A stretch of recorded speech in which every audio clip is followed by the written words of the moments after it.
Buenas noches a todos. ¿Cómo están? Vamos a comenzar entonces con el taller ahora. El taller de ahora es cómo promover el interés por la cultura científica de María Pilar Jiménez. Es la parte número 1, ¿no? Como les decía, este libro nos lo han dado así por partes, entonces comienza desde la página 329, no hay desde el inicio, pero igual de todas maneras se comprende, ¿no? Vamos a llegar a lo que el libro nos trata de poder transmitir.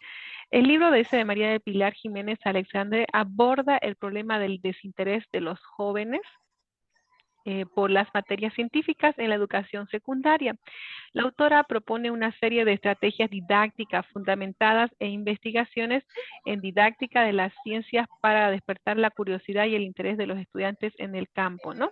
En este campo. Cuando ingresen, por favor, sus micrófonos. Ay, los escucho.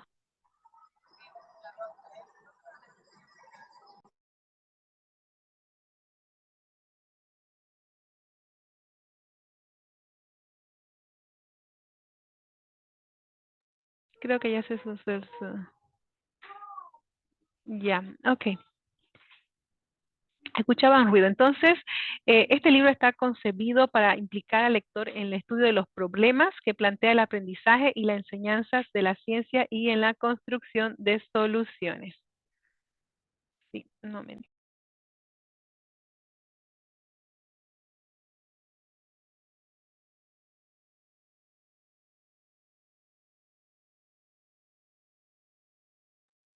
Ya es que aquí, ya, ok. Ok. El tema ese tema se llama Otras voces, dicen, ¿no? Cómo enfrentarse al problema de la resistencia en las plagas, ¿no? El cambio biológico de la página, desde la página 329 comienza. El libro comienza así, dice comentario preliminar, ¿no? Una comunidad de producción de conocimientos, el modelo de selección natural ocupa un lugar.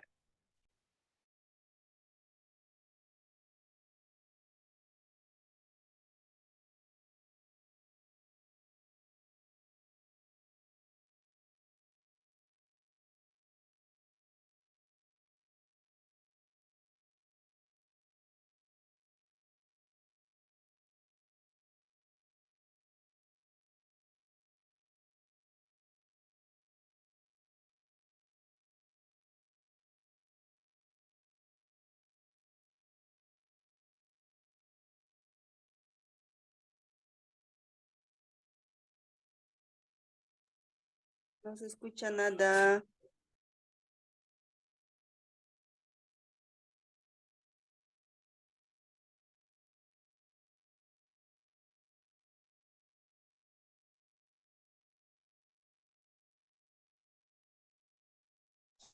No se escucha nada. Buenas tardes, le dicen, va a disculpar, tuve aquí un percance, ¿sí?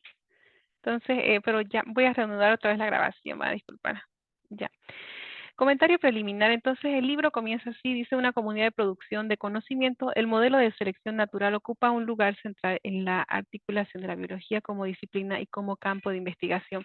Pero además la teoría de la evolución modificó de forma radical, dice, posiciones ontológicas de mayor alcance, que el dominio de la biología cambiando la forma de concebir el mundo y sobre todo el lugar ocupado en él por los seres humanos. Entonces, aquí vemos un poquito, ¿no?, de que ha habido con todas las teorías que empezaron a aparecer, ¿no? Había un concepto, ¿no? Entonces luego con las nuevas teorías de los científicos empezaron a haber una revolución científica, eso le llaman, ¿no? Que empezaron a, bueno, aceptar esos nuevos conceptos, algunos todavía estaban muy ahí metidos y no se lo estaba aceptando. Entonces por esa razón empiezan, ¿no?, a decir que empezó como un campo de disciplina y una revolución en esta parte de acá, ¿no? Vamos a ver, entonces dice que el ser humano dejaba de ser un ente aparte en el último grado de la escala de la perfección, pasando a integrarse en el conjunto de innumerables especies animales, vegetales, hongos y microorganismos que pueblan la Tierra, ¿no? Entonces, en ese tiempo parece que, no parece, sino que en ese tiempo parte de nosotros estaba fuera de lo que era el sistema, el orden, ¿no?, de las especies, estaba como fuera, éramos un ente aparte, dice, ¿no? Pero ahora ya con esto las nuevas teorías se empezó a integrar, que veníamos de uno solo, todo iba relacionado con todas las especies, ¿no? Entonces, la teoría de la evolución de Darwin-Bayes supuso, pues, no solo una revolución científica, lo que estábamos hablando en el sentido de Kuhn, ¿no? Sino también una verdadera revolución intelectual de gran influencia en diversas ramas de pensamiento, ¿no?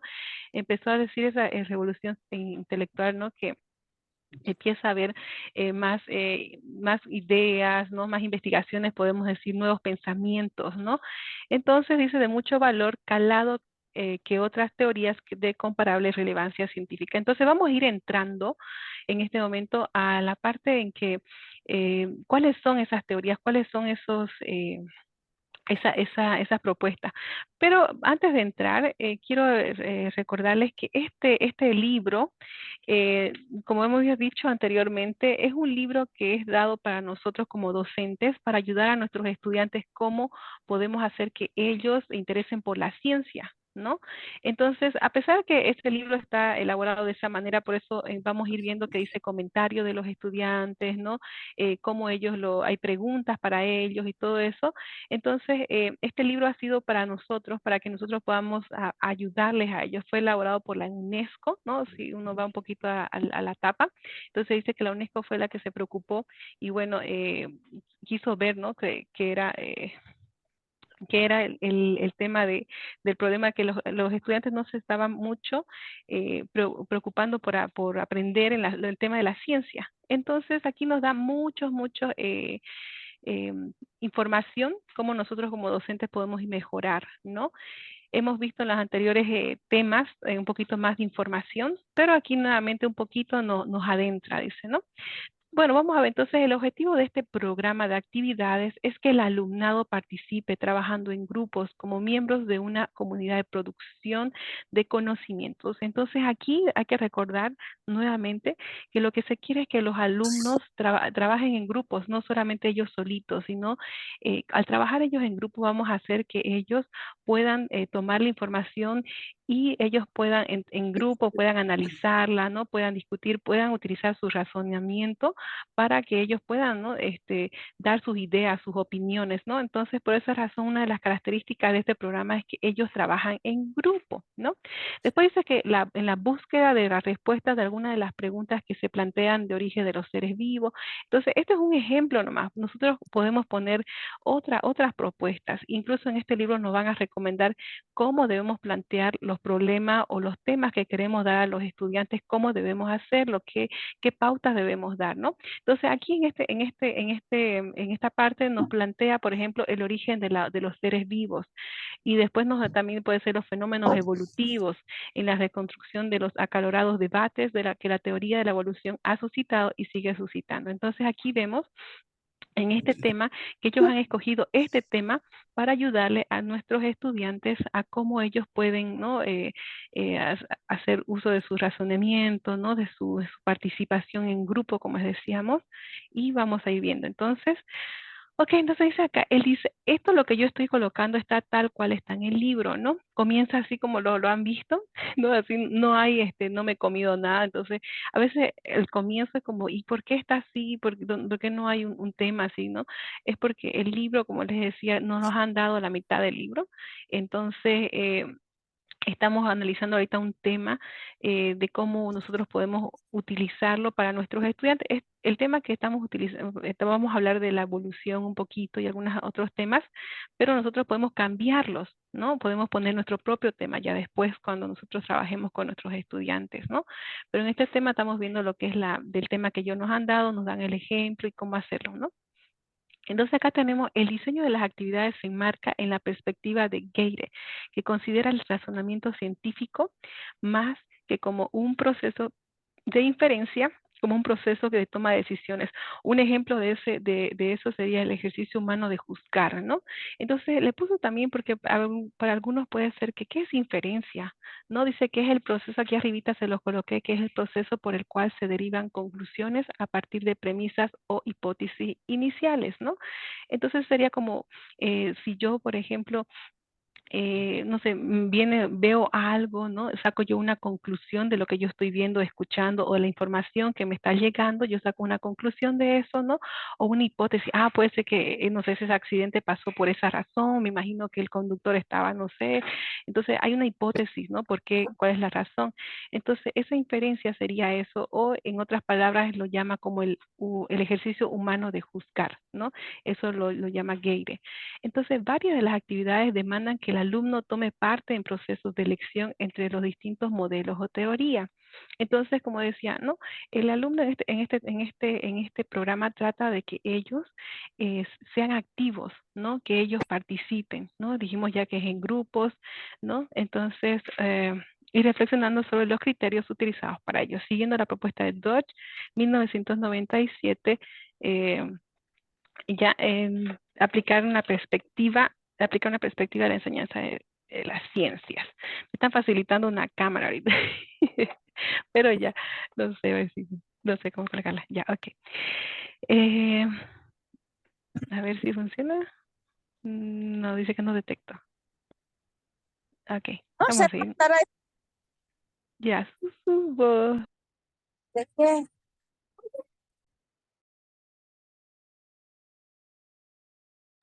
No se olviden cuando ingrese su micrófono. Sí, a ver, voy a ver nuevamente. No, no se detecta ese. Ya. Ok, no hay problema, si no, ahí nomás. Ya, entonces vamos a ver un poquito. Nuevamente tenemos aquí, ya se lo hizo como un cuadrito para recordar que la propuesta de Dodge es una elección entre los distintos modelos o teorías. Eso era lo que queríamos de nuestros estudiantes, reflexionando sobre los criterios utilizados para ellos, ¿no? ¿Por qué nuestros estudiantes van a escoger esta teoría, ¿no? Porque recordemos que ahorita vamos a ir viendo, algunos científicos toman, por ejemplo, aceptan lo que es la evolución, otros aceptan, ¿no? El creacionismo o fijismo. Ahorita vamos a ver lo que es el fijismo. Entonces, ¿por qué nuestros estudiantes se van más con la evolución y otros se van más con la creación o fijismo? Entonces, ahí van a reflexionar los criterios que ellos están utilizando para escoger esa teoría, ¿no? Ese concepto, podemos decir. Entonces, eso es una propuesta de Dodge que hace que ellos puedan tener, ¿no? Tienen que escoger por qué escogen eso y luego reflexionan por qué lo están utilizando. Después hemos visto de la perspectiva de Geire, que era, ¿no? Que es un ejercicio humano de juzgar, ¿no? Un ejemplo, que ahorita lo acabamos de ver también. Dice después, el contenido de las actividades se ha elegido teniendo en cuenta, dice, su contexto social, optando por análisis de casos de cambio biológico de relevancia para la vida de las personas. Los insectos que constituyen plagas y vectores de enfermedades, el programa de actividades parte de una simulación que constituye un programa auténtico, ¿no?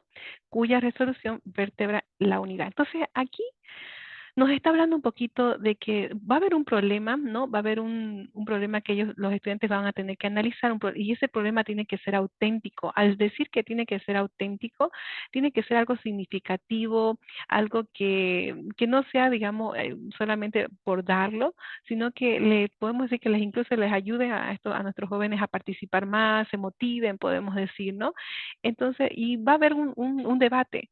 Entonces, y al final de todo ese debate, cada uno tiene sus opiniones, tiene que vertebrar la unidad, o sea, tiene que haber un solo concepto y todos quedan contentos, podemos decir, en unidad después de hacer todo ese debate, ¿no? Entonces dice, creemos que este enfoque es coherente con el objetivo de formar personas críticas, ¿no? Eso es lo que estamos buscando en nuestros estudiantes, que ellos sean personas críticas, ciudadanos y ciudadanas capaces de pensar por sí mismos y que refleja una imagen de la ciencia como una actividad problemática. Entonces, recordemos el tema del libro es cómo promover el interés por la cultura científica, ¿no? Queremos que ellos tengan ese interés por la ciencia, ¿no? Entonces, queremos también que la problemática, todos los problemas que uno escoja o que los estudiantes escojamos, tenemos que pensar que es ciencia, que vamos a aportar con algo ¿no? a la sociedad. En los anteriores libros hemos visto, en los anteriores capítulos hemos visto, ¿no? De que queramos o no, influye lo económico también, ¿no? La ciencia va a influir el dinero, ¿no? Y ahí nos los mencionaba incluso, ¿no? Entonces, uno de las farmacéuticas, ¿no? Hacen las investigaciones y está influenciada con el tema económico, ¿no? Entonces, ellos lo que están buscando es que más estudiantes estudiantes se interesen para estudiar la ciencia por lo que lo necesitamos en este tiempo. El tema del cambio climático, ¿no? Se vienen muchos problemas, entonces todo eso se necesitan más personas que estén trabajando y haciendo investigación en lo que es ciencia y les guste, porque muchos hoy en día tal vez los estudiantes están como obviando la ciencia, están buscando otras áreas más y la ciencia lo están viendo como que no es prioridad y no es muy importante. Entonces, como una actividad problemática ese, ¿no? Sujeta a debates y continuas revisiones, provisional, influida por las ideologías y poderes de la sociedad, ¿no? Entonces, esos debates que tengamos, esas revisiones, podemos decir lo que damos, lo que es la revisión bibliográfica, ¿no? Entonces, aquí hay una información, pero otro científico o otra hipótesis o otra teoría, entonces ahí vamos a continuas revisiones y vamos a continuos cambios. Recordemos que hemos visto en anteriores talleres también que se hablaba de que como docentes debemos, se nos requiere, ¿no? Que tal vez estemos más preparados aún para poder nosotros también llevar a cabo estos debates y proporcionar esta información, porque tampoco queremos que ellos estén así de la nada, ¿no? Sino que tal vez le vamos a tener que proporcionar la información y con esa información ellos van a poder escoger y también van a tener un racionamiento, una idea, ¿no? Entonces, después tenemos provisional, influida por las ideologías y poderes de la sociedad, en la que se desarrolla influyendo sobre ella. Ok, entonces vamos a ver qué tiene que tener contenido de actividades, ¿no? Debemos tomar en cuenta su contexto social. Eso creo que ahorita lo acabamos de ver. El contenido de las actividades tienen que tener un contexto social que sea de relevancia, ¿no? Que sea, podemos decir, relevancia para la sociedad, ¿no? Ya hemos dicho anteriormente que tiene que ser un problema, ¿no? Que pueda ser significativo, ¿no? El programa de actividades también tiene que ser un problema auténtico, ¿no? Nuevamente, y una resolución, que la resolución vértebra en la unidad, que quiere decir que todo, una vez que se hace el debate, al final llegan a una conclusión todos y no hay, digamos, mucho, podemos decir, pelea, sino que todos hemos quedado en una unidad, una sola opinión. Entonces, después el enfoque es coherente, ¿no? Cuando se refiere aquí al enfoque es coherente, estaba leyendo que se refería a que a veces si nosotros damos todas estas pautas que se nos menciona aquí en el libro, que sea un problema auténtico, ¿no? Tomar en cuenta el contexto social, ¿no? Si es significativo para la sociedad o no, ¿no? Entonces, estamos en el enfoque coherente, o sea, estamos realmente haciendo ciencia, estamos dándole a los estudiantes la ciencia, ¿no? A eso se refería, porque a veces somos incoherentes, decía, ¿no? Que pretendemos que estamos haciendo ciencia cuando en realidad no le estamos haciendo de la manera que para hacer ciencia, ¿no? Entonces, este es el enfoque como que sería coherente, ¿no? Si hacemos esto. Después también había un comentario que decía relevancia para la vida de las personas, ¿no? Los insectos que constituyen plagas y vectores de enfermedad. Este es un ejemplito, por ejemplo, y lo vamos a ver un poquito acá, ¿no? Que ponen como los insectos, eso sí es relevante porque ¿no? En este caso, a veces también cuando queremos lo que es la cosecha, los insectos se comen, ¿no? Entonces hay un problema ahí, ¿no? Porque los alimentos no producen bien, ¿no? Por consecuencia de que tenemos muchos insectos y cosas así, entonces es un problema de relevancia. Entonces este es un ejemplo que ellos están poniendo para este caso. Te voy a silenciar. Ya. Ok, entonces démonos la introducción, presentación del problema y exploración de las ideas del alumno, ¿no? Entonces está tal cual está en el libro, dice, la actividad 1, la resistencia a los insecticidas, ¿no? Entonces ese es un problema. Dice, resistencia a los insecticidas comenzó desde 1908, en que apareció el primer caso de resistencia. El número de insectos que constituyen plagas para cultivos o que transmiten enfermedades ha aumentado año tras año. Más adelante les voy a mostrar, hay un cuadrito de esto, ¿no? De cómo va influenciando, dificultando enormemente su control. Esto es a causa de gran preocupación para los gobiernos de distintos países y la Organización Mundial para la Salud, ¿no? Recordemos que el año pasado, bueno, el año pasado, este examen lo veo como, son 4 libros nuevos, entonces tenemos que enfocarnos en los 4, ¿no? Tenemos que ver qué preguntas posibles pueden salir, así que por esa razón estamos así, viendo un poco a veces a detalle, porque son los 4 son nuevos libros, ¿no? En otra exámenes, porque este es mi tercer año dándole los talleres, cambiaban 1 o 2 libros, ¿no? En este no los cambiaron los 4. Entonces, siempre me recomendaron, como preguntan lo que son los autores a veces de los, ¿no? De los años, ¿no? Están, entonces, por esa razón también lo estoy poniendo ahí. Las siguientes cifras dan una idea del aumento de la resistencia a lo largo del siglo XX, ¿no? Entonces, aquí vamos a ver, este gráfico lo puse ahora, simplemente para recordar, porque más abajo también están, ¿no? Entonces, aquí está el número de especies, cómo han ido, se ha ido aumentando. Por ejemplo, en 1900 no se conocía ninguna, ¿ya? Luego, en 1908 se conoció la primera cochinilla, que ha sido el que ha tenido ¿no? Empezado a influenciar el problema para los sembradíos, podemos decir. Entonces, en 1920 ya comenzaron otros 6 y viendo la escala de aumento, vemos que ya en el 2000 realmente aumentó a 500. Pero se hace un análisis, ahorita vamos a ir viendo, ¿por qué si ya se está utilizando, por ejemplo, el uso del DDT, ¿no? ¿Por qué se han hecho resistentes esas variaciones? Debería ir aumentándose. En cambio, estamos viendo que más bien aumentaron, ¿no? Entonces, en 1945 comenzó a extenderse por todo el mundo. Entonces, acá lo vemos en el 1945, en el número 20, ya se empezó con fuerza, ¿no? Antes era 1, 6, y ya después fue 20, y de ahí comenzó como a todo el mundo dice que se fue extendiendo, ¿no? Entonces tenemos, para recordar tal vez las fechas más significativas, en 1908 comenzó la primera, en 1900 no había nada, y en 1945 es cuando se empezó con los 20 que aparecieron enormemente, ¿no? Subió a 180, y el último sería tal vez para recordar el 2000, que son de 500, ¿no? De 500. Se les pide, dice a ustedes, que trabajen en equipos. Ya sabemos que de un comienzo nos piden que podamos ayudar a nuestros estudiantes que sean en grupos sobre este problema, ¿no? Analizando sus causas y proponiendo soluciones. Es como que incluso estas palabras, como tal cual está en el libro, es como que nosotros lo podamos decir de esa manera, ¿no? A nuestros estudiantes. Para ello deben estudiar atentamente la información que se proporciona más adelante e ir realizando las actividades, ¿no? Guardándolas en su carpeta o cuaderno para revisarlas al final de la tarea, ¿no? Lo que podemos ir haciendo. En la segunda mitad del siglo XX, durante la llamada Revolución Verde, la agricultura tradicional se ha visto sustituida por otra en la que se utilizan en mucho mayor grado abonos e insecticidas, ¿no? Comenzó la llamada Revolución Verde, pero empezaron a utilizar bastante abonos e insecticidas, ¿no? Sin embargo, en los últimos años se ha puesto de manifiesto que hay muchos insectos y arácnidos, unas 500 especies, ¿no?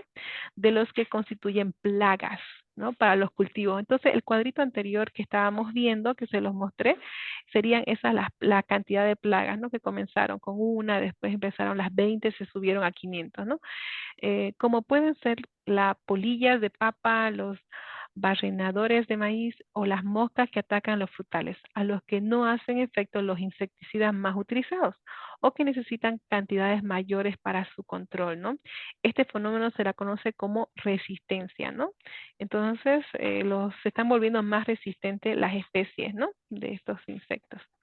Aunque algunos se utilizan más, aunque ahora se utilizan más plaguicidas químicos, hasta 2 millones de toneladas de ingredientes activos por año en todo el mundo. El porcentaje de pérdida de cosecha es de un 30% según Richmond 2000, similar a los de los años 40, ¿no? Lo mismo ocurre con los insectos que transmiten enfermedades llamados vectores. Por ejemplo, los mosquitos que transmiten la malaria, las pulgas o las cucarachas. En 1955 la malaria se combatía con rociadores de DDT, pero 20 años después se comprobó tanto en América como en África y Asia que numerosas poblaciones de mosquitos no eran afectadas por ese insecticida, ¿no?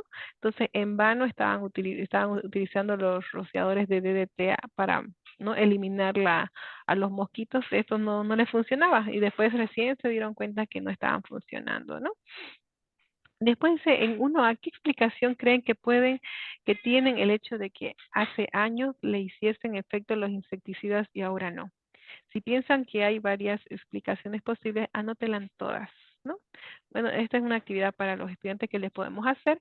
Comentarios 1A. Es importante, dice, explorar las ideas del alumno, sus explicaciones en un caso de cambio, en un caso de cambio biológico, no tanto para que el profesorado las conozca, pues probablemente serán similares a las detectadas por la investigación, sino sobre todo para que ellos mismos sean conscientes de qué modelos o ideas están empleados para explicarlo. Primer paso para el cambio conceptual, ¿no?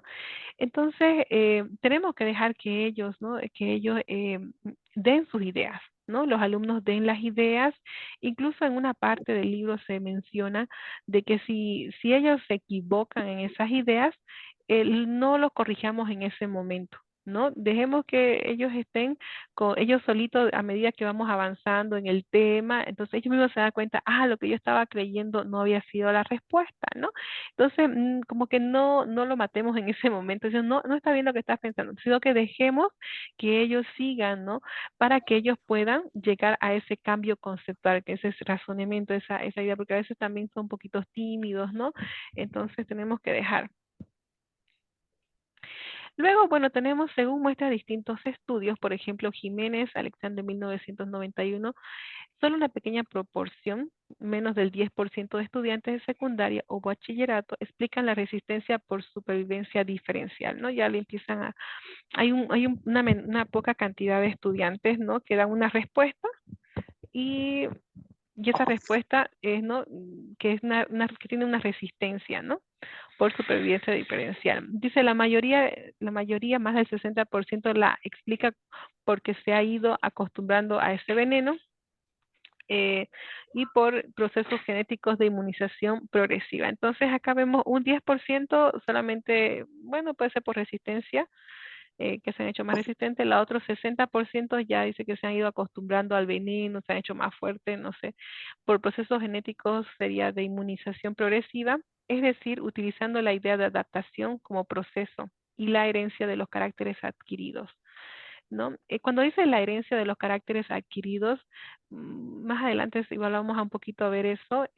Puede ser, por ejemplo, en la genética, que sobreviven los más fuertes, los más débiles ya se murieron y quedaron los más fuertes. Entonces, al quedar su genética más fuerte, los hijos que vengan van a ser más resistentes y van a ser más fuertes, ¿no?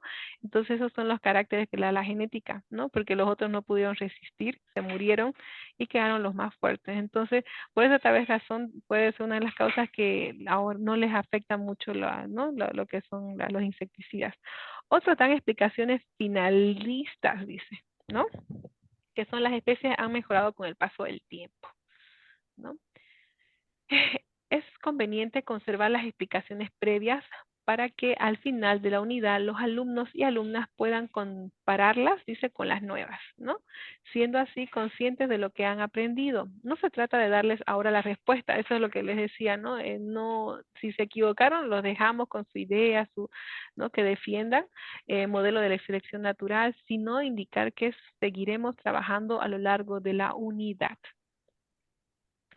Ok, en esta parte del libro está lo que es el gráfico, ¿no? Yo se los he puesto 2 veces, simplemente para poder recordarlo, ¿no? Entonces, elaboración de una gráfica. Las siguientes cifras dan una idea del alumno de la resistencia a lo largo del siglo. Nuevamente ya, recordar simplemente en esta parte. Entonces dice, en 1900 no se conocía ningún, ¿no? Ya en 1908 ya empezamos a conocer uno, ¿no? Que estaba afectando. Y se fue subiendo en el año 1945, que ya fueron 20, y de ahí fue, dice que una subida exponencial realmente, ni al no sé cuánto por ciento se aumentó. Entonces, 2000 ya llegaban a ser como algo de 500. Relación entre el uso del DDT y las variaciones en la resistencia, ¿no? En 1945 comenzó a extenderse por todo el mundo el uso del DDT y otros plaguicidas. ¿Se observa algún cambio en la evolución de la resistencia a partir de ese año? ¿Cuál y qué explicación puede tener? ¿No? Esa es una pregunta de análisis para los estudiantes. Entonces, a medida que vamos yendo, igual vamos respondiendo. Comentarios, pueden ser, hay 2 comentarios, el 1B o el 1A, 1D también. El objetivo, dice, del 1B es poner de manifiesto visualmente el enorme incremento de las resistencias a partir de la extensión del uso del DDT. ¿no? El alumnado puede construir en grupos una simple gráfica de coordenadas. En 1C se pretende que relacionen el periodo de mayor incremento, ¿no? De 1945 a 1966. En 1945 se acuerdan que eran 20 nomás y de ahí se fue subiendo, ¿no? Con esa extensión en el uso del DDT, ¿no? Las explicaciones serán muy probablemente similares a las respuestas de la 1A, ¿no? Entonces ahí. El banco de palabras tiene el objetivo de clarificar conceptos, entre otros, por ejemplo. Entonces, aquí también se nos pide que podemos pedirle a nuestros estudiantes que haga un banco de palabras, ¿no? El banco de palabras puede ser conceptos para que ellos comprendan mejor, ¿no? Sería, por ejemplo, plaga, organismo que causa daños en los cultivos, por ejemplo, insectos, hongos, ¿no? Como el tizón de la papa, gusanos, etcétera. Plaguicida, ¿no? Entonces, sustancias utilizadas para matar los organismos que son plagas. Según organismos reciben distintos nombres: insecticidas, fungicidas, vermicidas, etc. En esta unidad nos ocupamos sobre todo de los insecticidas. Vectores, ¿no? Entonces sería otra, también nos ponen insectos que transmiten una enfermedad infecciosa como el mosquito, que transmiten con su picadura el agente de la malaria. Por si acaso, ¿no? Igual como dije, el banco de preguntas que les he hecho, lo he hecho bien a detalle, para que podamos recordar estos conceptos, ¿no? Entonces el banco de preguntas a veces repitiéndolo, también lo va recordando, ¿no? El desarrollo de resistencia es un ejemplo de cambio biológico de organismos que al cabo de varias generaciones son distintos en algún carácter a sus antepasados. Una cuestión relacionada con esta es la gran variedad de seres vivos que pueblan en la Tierra. Ok. Actividad 2, origen de las especies. ¿No? Entonces tenemos aquí otra actividad que es el origen de las especies. Comentarios, tenemos las 2A y 2B. Tenemos entonces, según las explicaciones lamarckistas, ¿no? Tenemos dos explicaciones, y va a haber por esos dos comentarios. Una es las explicaciones lamarckistas y luego vamos a ir las explicaciones finalistas y antropocéntricas, ¿no? Que están ahí. Entonces vamos a ver las explicaciones lamarckistas, ¿no? Tenemos, dice que alrededor del 50% lo explican utilizando la idea de la adaptación como proceso y la necesidad, ¿no? Después tenemos, al irse extendiendo por la superficie de la Tierra, esas plantas necesitaban adaptarse a ese clima, ¿no? Dice, un animal se subió a un árbol y se acostumbró a ese medio de vida donde se observa que utilizan el término evolución, pero con un significado distinto al modelo de Darwin y Bayarse, ¿no? Y vamos viendo lo que es las explicaciones que pueden darnos los estudiantes, las explicaciones finalistas y antropocéntricas, por ejemplo, son porque los vegetales existen, son necesarios para la producción de oxígeno en la atmósfera o para mantener un equilibrio natural. Cada especie es complementaria de otra y necesita de las demás para poder vivir. Si no existieran vegetales, los herbívoros no podrían sobrevivir y sin estos los carnívoros morirían, ¿no? Tampoco el hombre podría sobrevivir. ¿Okay? Entre las respuestas de A, 2B, hay algunos que responden adecuadamente, que el número es mayor ahora, ¿no? Pero otros contestan que es menor, debido a las extinciones causadas por los seres humanos. En esta parte se está refiriendo a este concepto, ¿no? Estamos hablando de las explicaciones finalistas y antropocéntricas, ¿no?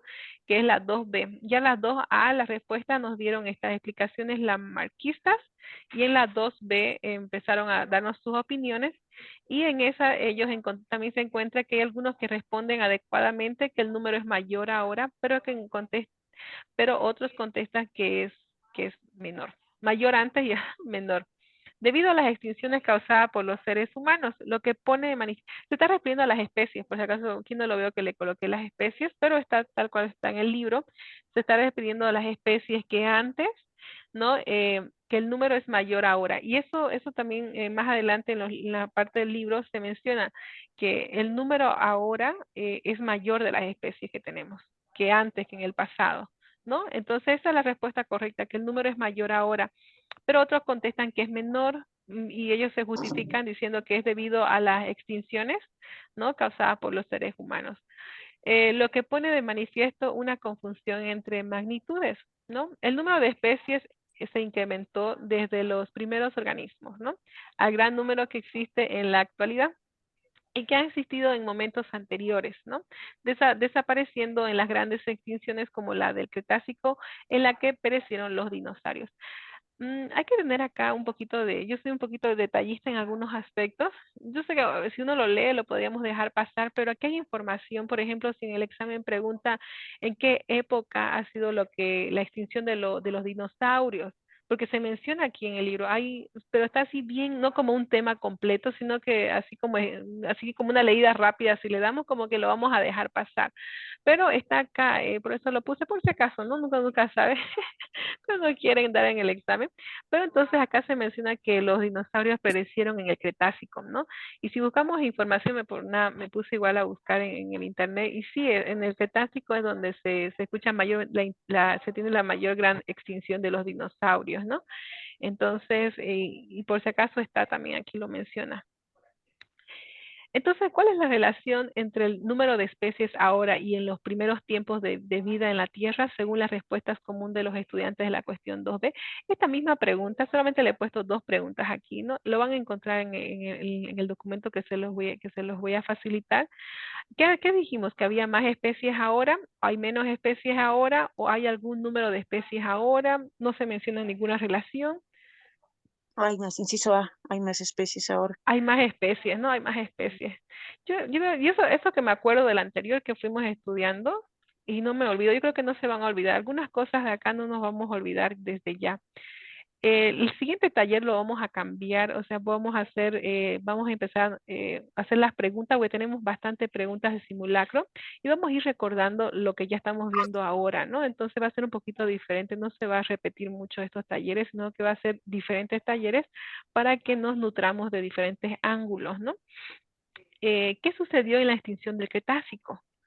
Entonces se produjo un incremento en el número de las especies, los dinosaurios desaparecieron, los seres humanos causaron la extinción, se equilibró la cantidad de especies en la Tierra. ¿Cuál sería la correcta? Inciso B, los dinosaurios desaparecieron. Los dinosaurios desaparecieron, ¿no? Entonces va a ser muy sencillo la otra, ni siquiera van a necesitar el simulacro, ¿sí? Para no perder mucho tiempo, les puse así como ejemplo, esto mismo lo van a tener en su Word, es para que puedan seguir leyéndolo. Son hartísimas preguntas, yo sé, pero vale la pena porque así uno va adentrándose en el tema con más detalle. Ustedes tienen las preguntas, si tienen su libro, van siguiendo en el orden, ¿no? Más bien que está en orden, entonces pueden ir viéndolo, ¿no? Y ahí pueden un poquito más ampliar su conocimiento. Explicaciones históricas, punto número sobre el origen de las especies, ¿no? Vamos a ver un poquito sobre qué explicaciones hay. Bueno, me gusta esta parte. Hay 2 mitos, dice, ¿no? De la creencia que intenta explicar la gran variedad de especies que existen sobre la Tierra, ¿no? ¿Cuáles son esos 2 mitos? Tenemos la primera, que es la creación según Paul Wood, y tenemos también la creación según Génesis, ¿no? Entonces, en la creación de según Pulvo dice que es sacado de un pueblo maya. Él hace una gran investigación de un pueblo maya, los quichés de Chichicastenango, ¿no? De Guatemala.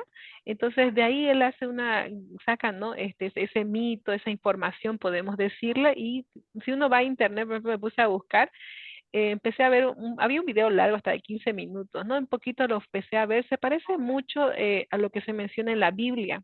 Es un poquito, pues, simplemente que cambia algunas partes, ¿no? Porque es un poquito diferente, pero casi se menciona un poco de los dioses, ¿no? Un poquito de la misma información que hay en Génesis.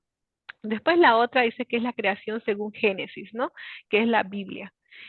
Muchos ya hemos conocido que se habla de la creación en la Biblia, ¿no? Cómo comenzó el Señor la creación, ¿no? De la tierra, el primer día, el segundo día.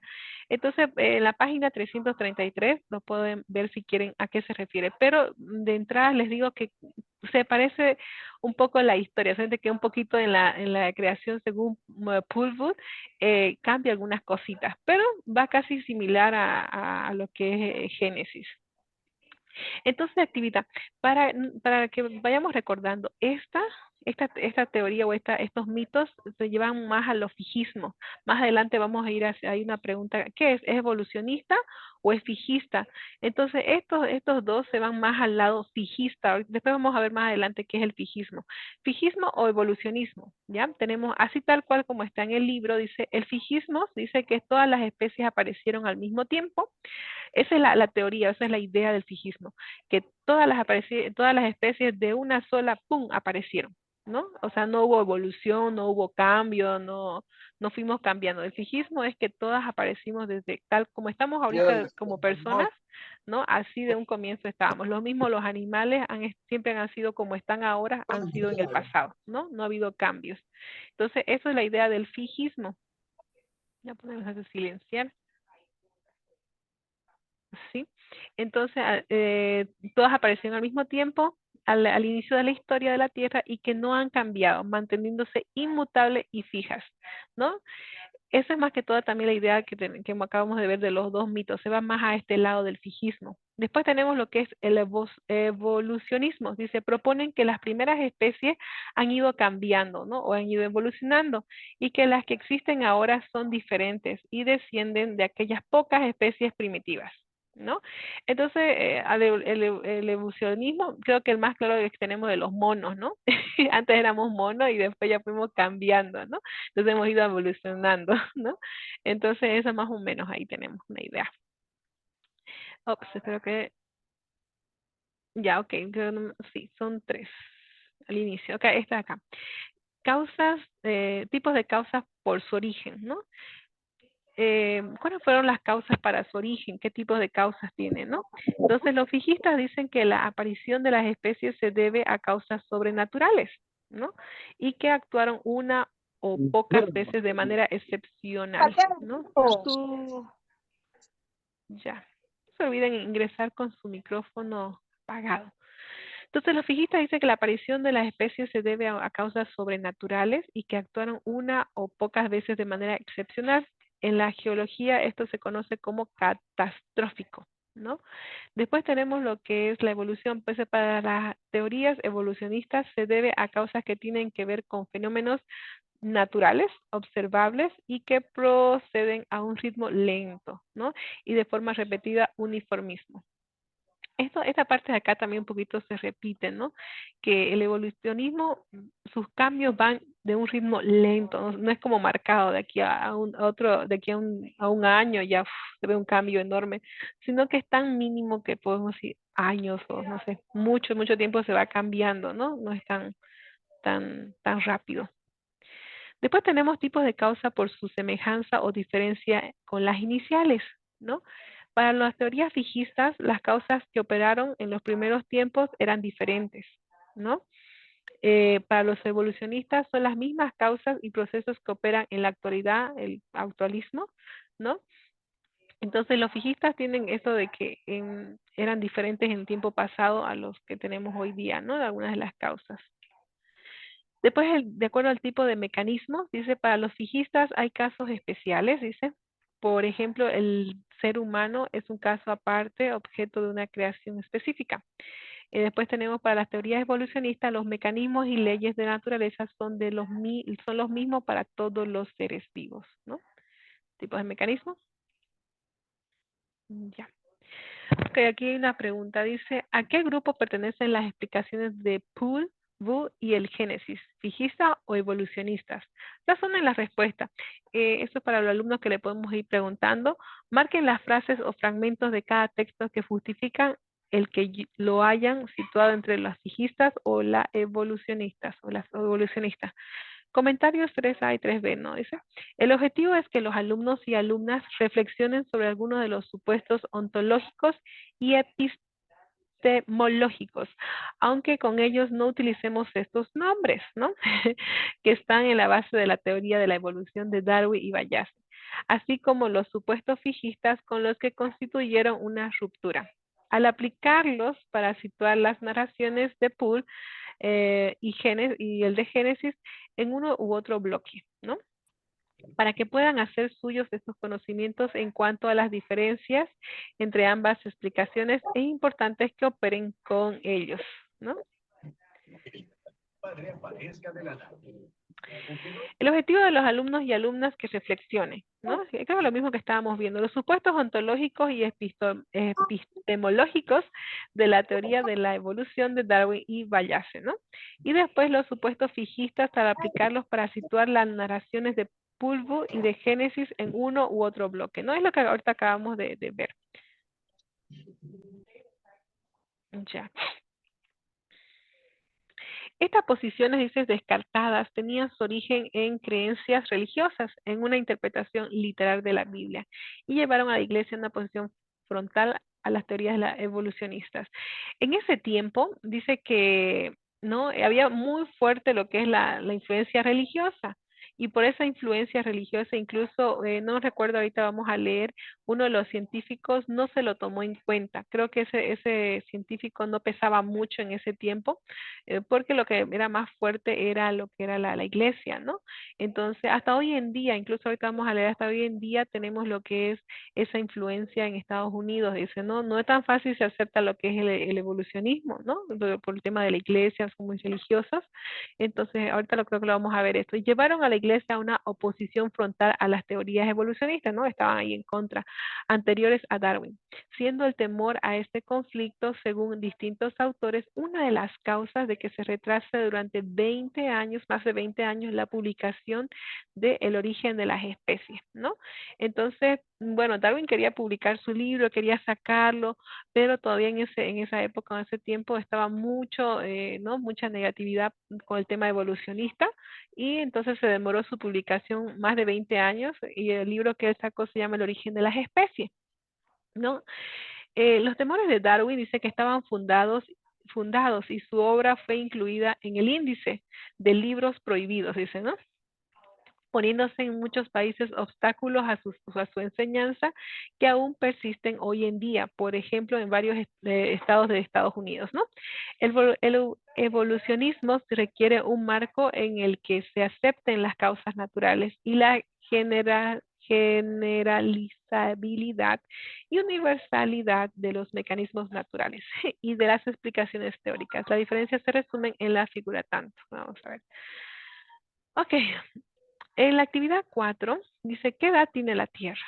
¿No? A pesar que vamos analizando, ¿no?, con nuestros estudiantes estos temas, igual tenemos que ver alguna información que no nos pueden preguntar de aquí de dentro, porque hemos visto que hay bastante información que se puede sacar muchas preguntas acá.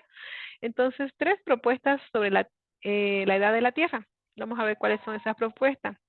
Dice que esta idea de un largo tiempo contradecía la interpretación literal de la Biblia, según la cual, calculando las generaciones desde Adán y Eva, Lightfoot, para Lightfoot, le vamos a poner Lightfoot para recordar. Lightfoot dedujo en el siglo XVII que la Tierra había sido creada el 17 de septiembre de 3928 a.C., ¿no? Esa es su idea de Lightfoot. Creo que más adelante se lo puse en un cuadrito. Lo podemos hacer, pero se lo voy a leer rapidito. Pocos años después, el arzobispo User revisó los cálculos y los retrasó hasta el 24 de octubre del 4004, ¿no? Antes de Cristo.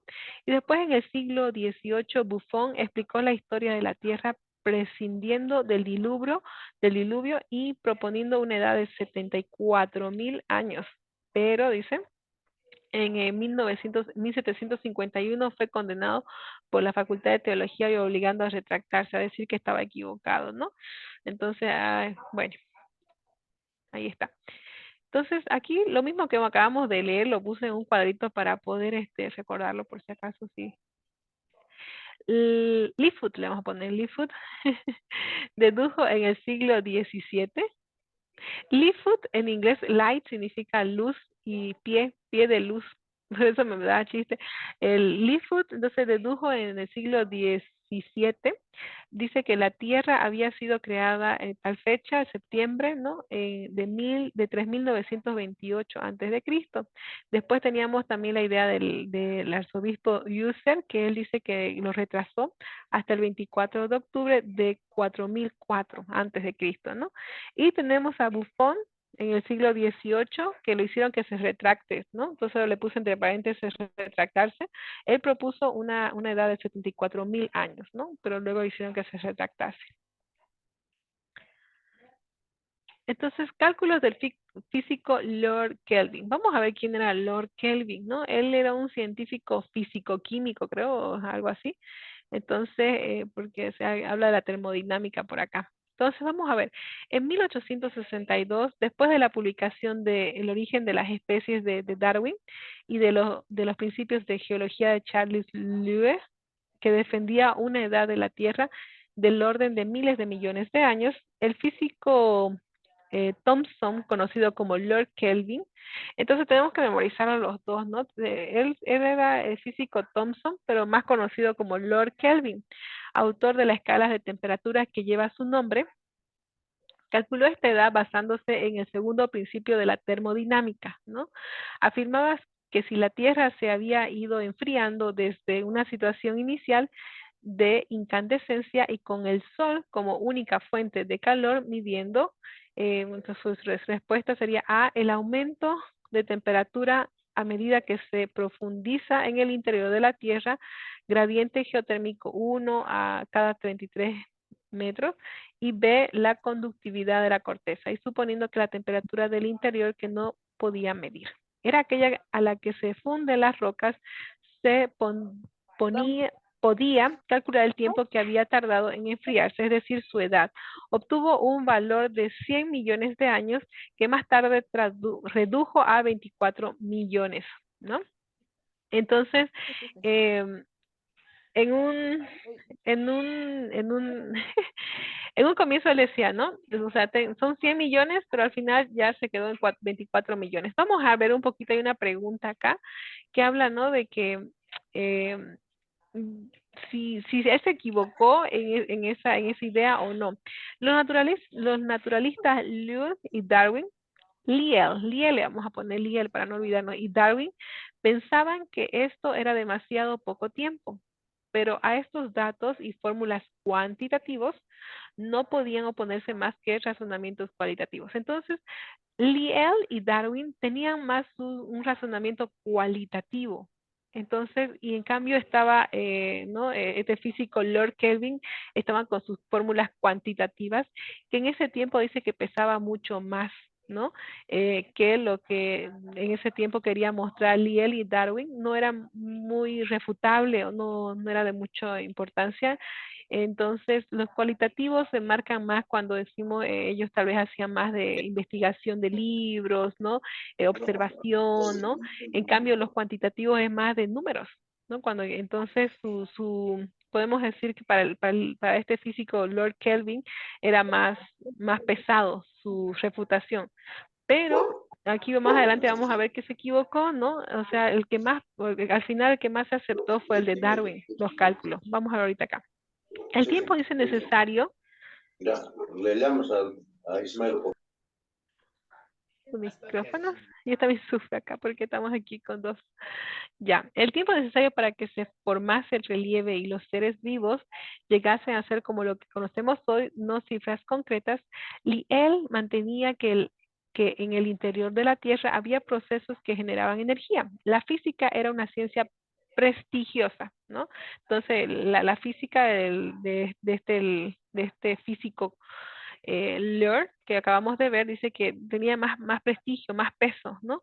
Mientras que la biología y la geología estaban comenzando a constituirse, y la mayoría consideró que Kelvin, que proporcionaba cifras y datos, llevaba razón, ¿no?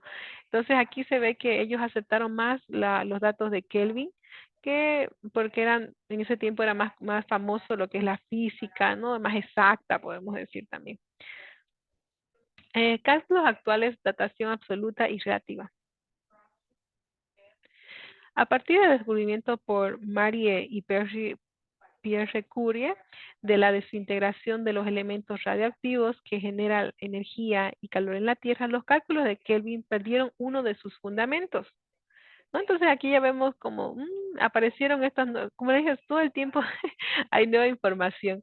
Entonces, de acuerdo a la información que le proporcionamos a nuestros estudiantes, o que al comienzo ellos aceptan, sí, esta es la correcta, y luego, bueno, pero vamos viendo los avances científicos y ya empezamos a tener más información. Entonces, aquí vemos lo mismo. Empezaron a ver que los cálculos de Kelvin perdieron uno de sus fundamentos, ¿no? Primero todos lo aceptaron y aceptaron porque era físico, ¿no? Y no lo, bueno, y después ya vieron que no había sido tan correcto. La radioactividad ha permitido calcular la edad, dice, de los materiales terrestres por medio, por ejemplo, del carbono 14 y hoy día se estima en 4.500 millones de años la edad de la Tierra, dándoles la razón a Lyell y Darwin, ¿no? Entonces vemos que había como al comienzo que no, el que tenía razón era el físico Kelvin, ¿no? Pero al final el que más se aproximó, podemos decir que es Lyell y Darwin, ¿no? Y buscando yo sobre los años de la Tierra, este, no hay todavía, siguen los avances, ¿no? Siguen los avances, entonces no hay algo así como sí hay una aproximación, pero todavía se está viendo los mejores métodos para continuar con ello, ¿no? Para tener el dato exacto. Dice que el método de carbono 14 es de datación absoluta. Puede utilizarse para determinar la edad de un material con un margen de error del 2%, ¿no? Otros métodos como el estudio del polen también, los anillos de crecimiento de los árboles, la secuencia estratigráfica o los fósiles son de datación relativa, ¿no? Permiten conocer si un material o fósil es más o menos antiguo que otro, ¿no? O calcular su edad por comparación con otro de edad conocida. Entonces, algo que nos ayuda también acá son lo que es los anillos, ¿no? De los árboles creo que es el que mayoría podemos conocer, ¿no? Mientras más anillos tienen los árboles, podemos ver más cantidad de años, ¿no? Contando los anillos, creo. Y en este caso también nos ayuda lo que son los fósiles. A mí me gustan mucho los trilobites. Este es un trilobite, ¿no? Que no sé si ahora han podido ver en Samaipata, en la parte de aquí de Santa Cruz, en Samaipata, han encontrado, y me acuerdo que aquí por la plaza, no sé, en ese tiempo, hace 15 años atrás, me acuerdo que los vendían y eran económicos, y ahora me arrepiento porque no tengo ninguno, yo pienso que ahorita puede ser difícil encontrarlos, ¿no? Pero esos son unos fósiles muy, muy antiguos, los trilobites, ¿no? Y nos ayudan para poder ver, ¿no? El tiempo que tiene la tierra también, y pues que por el polen también de las abejas, ¿no? Entonces, ok. Expliquen, dice en 4B, expliquen cómo es posible que Kelvin llegase a conclusiones erróneas partiendo de principios teóricos correctos. Como el segundo de termodinámica, ¿no? Utilizó sus principios teóricos de termodinámica, el segundo, ¿no? Esta cuestión está relacionada con, ¿vale cualquier método para cualquier problema o es siempre preferible un cálculo cuantitativo o una estimación cualitativa, ¿no? Entonces, para hacer un análisis, se puede hacer un debate con nuestros jóvenes, ¿no? Sobre estas preguntas. No es muy difícil en el tema de que cuando lo leí esto de acá me hizo acuerdo de que a veces queremos traer para Bolivia ciertos métodos, técnicas o copiar, podemos decir, ¿no? En lo que está pasando en otros países, pero a veces no es aplicable porque somos personas diferentes, ¿no? Tenemos una cultura diferente, entonces no es a veces aplicable para nosotros, ¿no? Entonces tenemos que adaptarlo, ¿no? A la necesidad, a nuestro ambiente, a nuestra cultura, podemos decir, a nuestra sociedad, ¿cómo se dice? Los métodos de otros lugares para que pueda hacer. Entonces, cualquier investigación que hagamos, siempre se debe considerar, ¿no? Eso, que tenemos que hacer un análisis de muchos aspectos. En el tema biológico, en el tema de investigación de la biología, lo mismo ocurre cuando vamos, a veces hay muchos métodos de otros lugares que queremos aplicarlo, ¿no? Aquí en Bolivia, pero tenemos que considerar el clima, ¿no? Tal vez el método, la técnica que se está utilizando en otro lugar es un clima frío, ¿no? Su geografía, ¿no? Son más de montañas y acá es plano. Entonces, todas esas cositas se tienen que analizar antes de hacer cualquier investigación. Entonces, por eso dice la pregunta, ¿vale cualquier método para cualquier problema? Por supuesto que no, ¿no? Se tiene que analizar muchas cosas. Entonces, no siempre va a ser preferible utilizar cuantitativo o cualitativo, depende también, ¿no? A veces los dos van de la mano, ¿no? Entonces, hay que ver, ¿no? Dependiendo del problema, tenemos que escoger cuál vamos a utilizar. Entonces, esto es aplicable para todas las ciencias, para todas las ciencias de investigación que queramos hacer, ¿no? No sé, de la educación, de la investigación, de todo. Entonces, considerar esas cosas. Después tenemos la construcción de una escala de tiempo geológico. Aquí vamos a entrar en una parte donde nos da una idea cómo nuestros estudiantes pueden hacer una suposición, ¿no? Hemos visto que este libro en el tema, no, en el tema 3 creo que, en el tema 2 es diferente, o en el tema 2 creo que fue, sí, en el tema 2 hemos visto que el libro nos presenta muchas como experiencias que nuestros estudiantes pueden hacer de acuerdo a los temas, ¿no? Entonces vimos el anterior que como ellos podían empujar la pared, tomar un folio, decía, yo siempre me imagino el folio, no utilizamos esa palabra, es como los archivadores o las hojas delgaditas, ¿no? Los libros, podemos decir, pero algo delgado, un cuaderno delgado, ¿no? Entonces me acuerdo de eso, ¿no? Entonces habían varias experiencias de acuerdo a los temas que nuestros estudiantes, incluso eso de taparse la nariz, creo que había, ¿no? Y uno no siente el sabor, ¿no? No sé, entonces nos vamos a recordando lo que fuimos viendo de los anteriores. Entonces, acá vamos a ver también una experiencia que nos presenta el libro. Entonces no es muy difícil entenderla y por si acaso no sé si nos los preguntaría, pero ya, no cuesta nada porque nos va a tomar 1 minuto o 2 minutos entender esto. En primer lugar dice que hay que medir el perímetro de la pared del aula, ¿no? Entonces estamos en un aula, no sé de qué tamaño sea, hay que medirla y dividir la edad de la tierra entre esta medida. Esa medición que nosotros vamos a hacer va a ser nuestra escala, dice, ¿no? Para identificar la escala, ¿no? Entonces, ese va a ser nuestra escala. Primero, por ejemplo, si la escala mide 9 por 5, si el aula que hemos medido está 9 por 5, entonces eso es igual a 45 metros, ¿no? Lo multiplicamos 9 por 5, 45. Esto está tal cual está en el libro. Correspondiente, dice eso sería correspondiente a unos 4.500 millones de años, ¿no? Entonces, no sé si le han logrado entender. Simplemente lo único que tenemos que hacer, multiplicamos 9 por 5, nos da 45, ¿no ves? Y aumentamos 2 ceros. Recuerden, hay que aumentarle 2 ceros y ya tenemos lo que son los millones de años, ¿no? Entonces, si es 45 metros, aumentando 2 ceros serían los 4.500 millones de años. En este caso, si la medición fuera de 10 metros, aumentando los 2 ceros serían 1.000 millones de años. Lo mismo con 1 metro, si aumentamos los 2 ceros que les decía, serían 100 millones de años, ¿no? Hay un poquito de diferencia en 1 centímetro, ya que en 1 centímetro igual es, pero 2 ceros pero al revés, sería 1 metro, ¿ya? Y si son 2 centímetros, estaríamos hablando de 2 millones, no metros, lo siento, mirando la M, 2 millones de años, ¿no? Si hay 3 centímetros, serían 3 millones de años, ¿no? Así sucesivamente. Entonces, si es centímetros, es el mismo valor, no hay mucha diferencia. Si es ya lo que son de la medición de metros, entonces ahí sí cambia. Ok, entonces eso es lo que ahorita acabamos de ver. 9 por 5 sería 45 metros y sería 4.500 millones de años. Ahora les puse otra diferente. ¿Cuánto entonces sería si fuera su medición 8 por 5? Sería igual a 40 metros. ¿Cuánto sería entonces en millones de años podríamos estar hablando?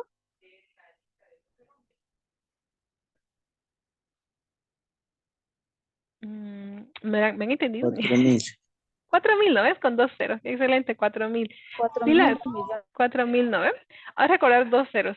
No creo, pero sí, por si acaso, para que vean que hemos leído a detalle y le hemos prestado atención. Entonces sería 4.000. Entonces no está difícil de entender, ¿no? O sea, recordemos que es aumentar solamente 2 ceros. Y cuando fuera 1 centímetro, sería si sería así, 5 centímetros, ¿cuántos millones de años estaríamos hablando? 500. 500, ¿segura? ¿Todos están de acuerdo? 500, si son 5 centímetros. Tengan cuidado con centímetros cuando es con metros. 5.000. Ay, casi, casi. ¿Alguien más? ¿Cómo? 5 millones. 5 millones de años. Muy bien, 5 millones. Gracias. 5 millones de años. Muy bien, 5 nomás, ¿no? Ok, 5 millones. Entonces acá sería lo mismo, ¿no? 5 millones, ¿no? Entonces no, hay que solamente recordar cuando es metros y cuando nos dan en centímetros. Entonces se puede hacer eso como ejemplo de la escala, ¿no? Ya, entonces acá tenemos, dice, utilizar un rollo de estrecho de papel de cinta registradora o similar, ¿no? fijándola a lo largo de todo el perímetro. Es nuestra escala de tiempo. Utilizando un libro en el que aparezcan las eras geológicas, marcar en la escala las eras y periodos y situar sobre ella momentos importantes, como el origen de la vida, plantas, verdes, primeros peces, anfibios. Entonces yo me imagino esto haciéndolo en un aula real, ¿no? Como haciendo su cinta y empieza a colocar, aquí comienza de tal fecha con la era, y dentro de la era hay unos periodos pequeñitos, ¿no? Entonces, ¿qué ocurre en esos periodos? Y empezar a colocar los nombres, más que todo visualizar o graficar lo que son, ¿no? El ejemplo de estos del origen de la vida, las plantas y todo ello. Primeros peces, los anfibios, etc. La gran extinción del Pérmico, la extinción de los dinosaurios, los primeros homínidos, ¿no? Entonces podríamos hacer así algo didáctico con nuestros estudiantes. Les puse como para recordar, dice que una era es una división de tiempo geológico de gran escala que abarca cientos de millones de años, mientras que un periodo es una subdivisión más específica dentro de una era que representa una unidad de tiempo más corta y se caracteriza por cambios geológicos y biológicos distintos, ¿no? Entonces siempre las eras es lo más grande y dentro de las eras pueden haber muchos, lo que son ¿no? Los periodos, ¿no? Porque a veces hablamos de periodos y qué. Entonces, dentro de las eras pueden haber 2 periodos o 3 periodos, ¿no? Dependiendo del suceso. Después tenemos los comentarios 4A y 4E. Dice que el objetivo común es que el alumno trabaje con la idea del tiempo geológico, procesos que tienen lugar a lo largo de miles de años.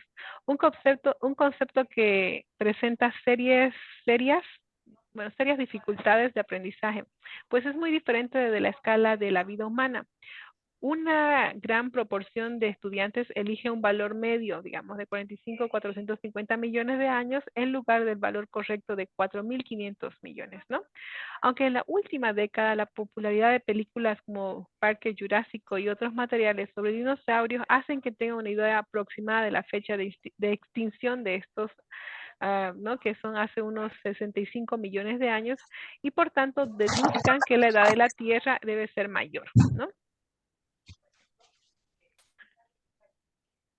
Ya.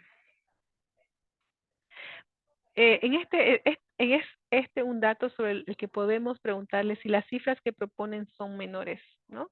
Entonces aquí se hablaba un poquito también que a veces los estudiantes por ciertas, ¿no? Información que encuentra de la televisión, por ejemplo, de Jurassic Park, que es muy conocida, ellos pueden dar una fecha estimada, ¿no? Pero incluso las fechas que se ve, digamos, en las películas y todo, no son las acertadas, pero ellos lo toman como que sí, esa es la real, la correcta, ¿no? Entonces, igual se aproximan, podemos decir que ellos. El objetivo, dice, del 4B es reflexionar sobre un ejemplo de debate científico que opone, además de puntos de partida teóricos distintos, métodos diferentes, poniendo de manifiesto que no hay un método científico universal, así como que no siempre es más exacto un cálculo cuantitativo, ¿no? Eso estábamos viendo, cuál es mejor, el cuantitativo o el cualitativo, dijimos, ¿no? Entonces, no siempre va a ser como exacto, ¿no? El método cuantitativo, o una cifra con muchos decimales, y que el uso de una fórmula matemática no garantiza resultados correctos, ya que algunos de los datos utilizados pueden ser erróneos, ¿no? Como lo que ocurrió a Kelvin. Cabe hacer notar que el debate entre Lyell y Kelvin es de carácter científico, mientras que Usher partía de prejuicios de carácter ideológico, como religiosos, ¿no? En el 4.6, la construcción de la escala en papel, sobre la que se puede situar eras y acontecimientos, ayuda a visualizar la idea del tiempo geológico y la pequeñísima parte de la historia de la Tierra durante la cual existen los homínidos. Por último, dice en el 4D y 4E, se pretende discutir la idea de estimación como cálculo aproximado y del error en la medición, poniendo de manifiesto la imposibilidad de cálculos precisos para sucesos tan remotos en 500 millones de años. El 2% son 10 millones de años, ¿no? A pesar de ello, es conveniente resaltar la importancia de la datación relativa. poniendo ejemplos de su propia vida. Pueden no recordar la fecha exacta de un suceso, ¿no? Que a veces es difícil, pero sí si ocurrió antes o después de otro nacimiento, viaje, cambio de residencia, etcétera, ¿no? En cuanto a las uñas y el pelo, son también ejemplos que se apoyan en su propia experiencia sobre la lentitud de procesos, demandando la reflexión sobre marcas o señales. Pintar un punto en la uña, desanudar unos cabellos, etcétera. Vamos a ver las primeras teorías evolucionistas y sus oponentes, Lamarck y Cuvier. Las explicaciones fijistas que seguían la creación narrada en el Génesis fueron dominantes durante muchos años. Recordemos que las fijistas van junto con lo que es Génesis, o hablamos del otro, ahorita que se me ve, del otro, Von Gutt creo que era, ¿sí? Ellos tienen más que todo su, ¿no? Porque se parecen lo que es la creación, sus explicaciones son más fijistas, ¿no? Von Gutt creo que era, ¿no? Von Gutt, algo así. Y debido a la importancia de la iglesia tenía carácter oficial, ¿no? Así Linneo, y quien debemos el sistema de clasificación de los seres vivos y la nomenclatura binominal. Esto nos pueden preguntar, estos libros ya se han dado cuenta que hay mucha información que lo vemos en aula, ¿no? Entonces, así está como de pasadita ahí, pero igual la información está, ¿no? Entonces, si la pregunta, por ejemplo, a quién se lo debemos lo que es la nomenclatura binominal, ¿no? Lo que en esa nomenclatura está los reinos, dominios, ¿no? Género, hasta especie y todo ello, entonces se lo debemos gracias a esta clasificación de Linneo, ¿no? Entonces eso a veces lo tenemos en los libros, ¿no? Y si vemos, igual tenemos que recordar, ¿no? Más que todo lo que ya vemos a veces en aula. Afirmaba, dice, que la naturaleza cuenta con tantas especies como fueron creadas desde el origen, ¿no? Eso suponía que habían permanecido iguales desde entonces. El fijismo explica las características adaptativas de los organismos por un diseño inteligente, es decir, por haber sido diseñadas por el creador para ese fin, argumentando que la existencia de un reloj supone la del relojero. Entonces, esta parte que dice la existencia de un reloj supone la del relojero, hace referencia, ¿no? A que ¿quién hace los relojes? O sea, o quién hace un reloj. El reloj lo hace un relojero. Existe gracias a los relojeros, ¿no? Porque lo han hecho, ¿no? Entonces, lo mismo sucede con lo que el tema de esto de la creación, ¿no? Hasta el siglo XIX, dice, persistió una clasificación de los mamíferos en la que los seres humanos se situaban en un orden aparte, bimanos, y no incluidos en los primates, ya que uno de los puntos de debate con el evolucionismo fue la posición del ser humano, que se consideraba situado sobre los demás seres vivos. A medida que se fue dejando de considerar a la especie humana como razón de todo lo existente, la explicación de que las demás especies existen porque son útiles a la especie humana fue siendo menos aceptable, ¿no? Ya en el siglo XVIII se realizaron gran número de expediciones científicas en las que se descubrieron cientos de nuevas especies animales y vegetales similares, pero no idénticas, ¿no? Aquí hacemos una pausa. Había muchos similares, pero no eran así como la copia, ¿no? Sino se parecían mucho, pero no eran idénticas a otras conocidas, lo que cada vez resultaba más difícil de explicar con las teorías fijistas, ¿no? En ese tiempo ya era muy fuerte las fijistas, pero ya estaba empezando, ¿no? A entrar y por qué, ¿no? A analizar por qué esto no concuerda con las teorías fijistas, ¿no? Quizás los datos más contradictorios con el fijismo eran los fósiles, ¿no? Restos o huellas de seres vivos mineralizados, como los huesos o pisadas de dinosaurios, ¿no? Esos eran los datos que eran como muy contradictorios, dicen más contradictorios con los fijismos. En muchos casos, dice, eran muy distintos de las especies actuales emparentadas con ellos, ¿no? Para los partidarios, ¿se acuerdan que uno de los conceptos de los fijismos era que las especies aparecieron tal cual desde el principio, ¿no? O sea, así como nosotros, digamos, nacimos desde que la Tierra no nosotros, ¿no? Nuestros ancestros, ¿no? Aparecieron en la Tierra, no hubo ningún cambio, ¿no? Tal cual todas las especies, los animales, los osos, todos los árboles, desde un comienzo era lo mismo, ¿no ves? Entonces, no hubo cambio. Pero aquí ya va yendo como que, ¿y por qué estos han cambiado? Dice, ¿no? En muchos casos era muy distinto de las especies actuales emparentadas con ellos, ¿no? Entonces, ¿y por qué estos se parece que son familia, pero vemos aquí que hay algo diferente, ¿no? Ya, entonces ya está un poquito contradiciendo al fijismo, al concepto fijista, que eso se lo he hecho a un comienzo un cuadrito, ¿no ves? Que, para poder recordarlo. Para los partidarios de que las especies cambian, era una prueba del cambio, ¿no? Para los partidarios del fijismo, no hay cambio, todos somos desde un comienzo igual, eran prueba de cataclismos, como el diluvio universal. Entonces, en el cataclismo o algo hubo que, según el geólogo Wheatstone, se habría producido el 18 de noviembre de 2349 a.C.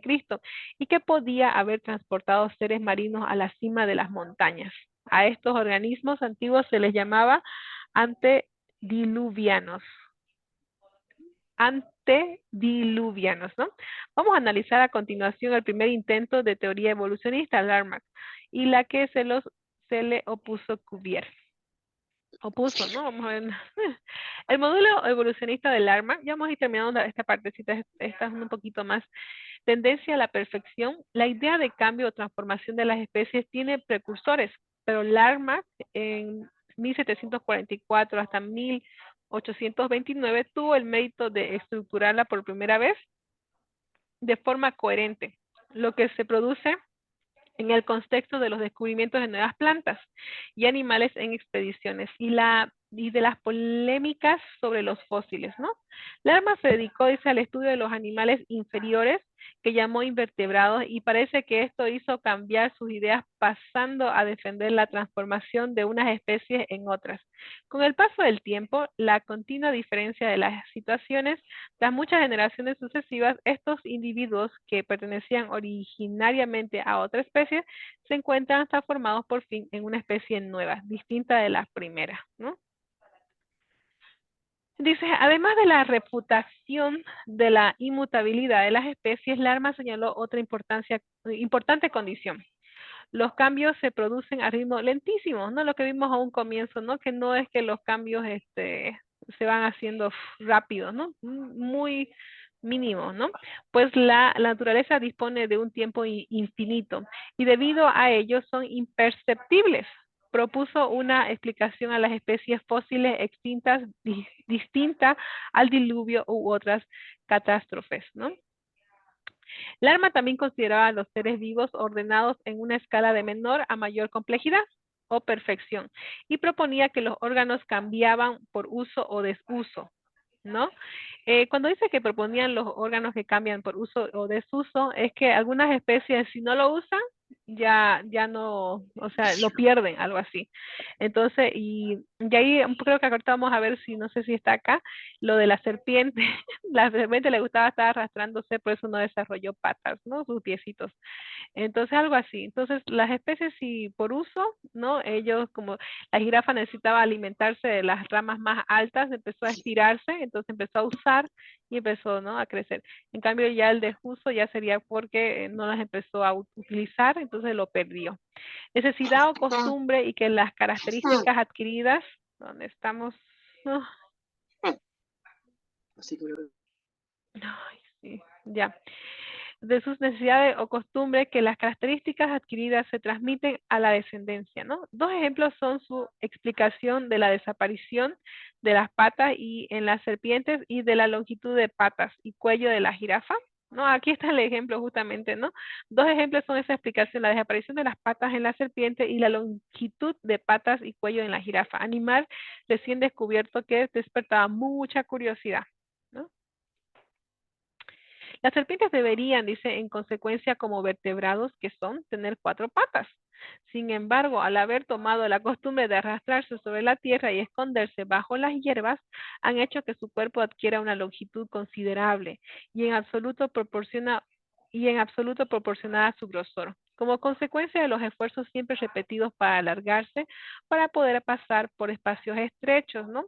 Así pues, las patas habrían sido muy inútiles para estos animales y en consecuencia un verdadero estorbo, pues unas patas largas hubieran sido nocivas para su necesidad de arrastrarse y unas patas muy cortas.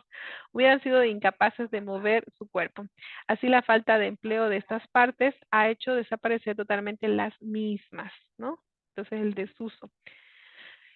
Este animal, la jirafa, vive en lugares en que la tierra casi siempre árida y sin hierba la obliga a pasear el follaje de los árboles y a esforzarse continuamente por alcanzarlo.